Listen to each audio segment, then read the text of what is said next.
से मे अर्थात बड'फानि थैनाय सान आरो बे थैनाय सानखौ लोब्बा लाखिनानै बड' इनसाइट टीमा मोनसे इनिशिएटिभ लादों जे क्लीन बावखुंग्रि माने मिशन क्लीन बावखुंग्रि मानो होननानै बुङोब्ला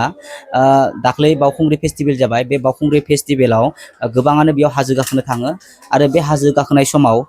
गोबां मानसिफोरा बेयाव जानाय लोंनाय बेसाद लाना थांफायो नङा होमबा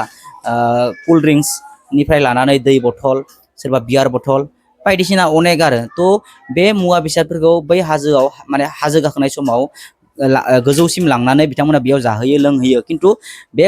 जाखांनानै बे पेकेट बा दै बथलफोरखौ बैयावनो गारनानै गारबोयो जायनि जाउनाव जोंनि जि नेचार जि एनभायरनमेन्ट बेयो गाज्रि जायो थ' बेखौ लानानैनो बड' इनसाइट टीमा मोनसे इनिशिएटिभ लादों बिथांमोना 1 मे अर्थात बड'फा थैनाय सानखौ लोब्बा लाखिनानै बे हाबाफारिखौ माने बेयाव थांनानै बिथांमोना हाजोखौ साफा खालामहैगोन साखोन सिखोन खालामहैगोन थ' बिनि थाखाय बिथांमोननो इसे फान्डनि गोनांथि जादों थ' जाय बिथांमोना बड' इनसाइट टीमखौ सापर्ट खालामनो सानो डनेसन होनानै बिथांमोना बड' इनसाइट चेनेलाव थांनानै भिडिअ होदों बे भिडिअ किउआर कड होदों आरो जाय बिथांमोनखौ सापर्ट खालामनो सानो किउआर कडाव स्केन खालामनानै जि हायो थाइसे हायो 10 थाखा हायो थाइबा हायो माने हरनो थाखाय खावलायबाय थ' जोंनि मानसिफोरा मा दासिमबो माने इनभायरनमेन्टनि सायाव दासिमबो एवेयारानो नङा सांग्राङानो गैया थ' दिनै मायबा मोनसे फेस्टिभेल जायोबा बेयाव दाखोर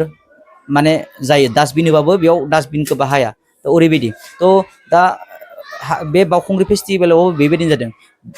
गोबां मानसिफोरा बेयाव हाजो गाखोयो नंगौ थिगानो दङ हाजो गाखोहैदों खिन्थु जिथु माने जानाय लोंनाय बेसादफोरखौ बेयाव लांफानानै बेयाव जाहैनो हादोंब्ला मानो माने गाहायसिम लाबनानै डास्टबिनाव दोननो हाया बे सोंथि दा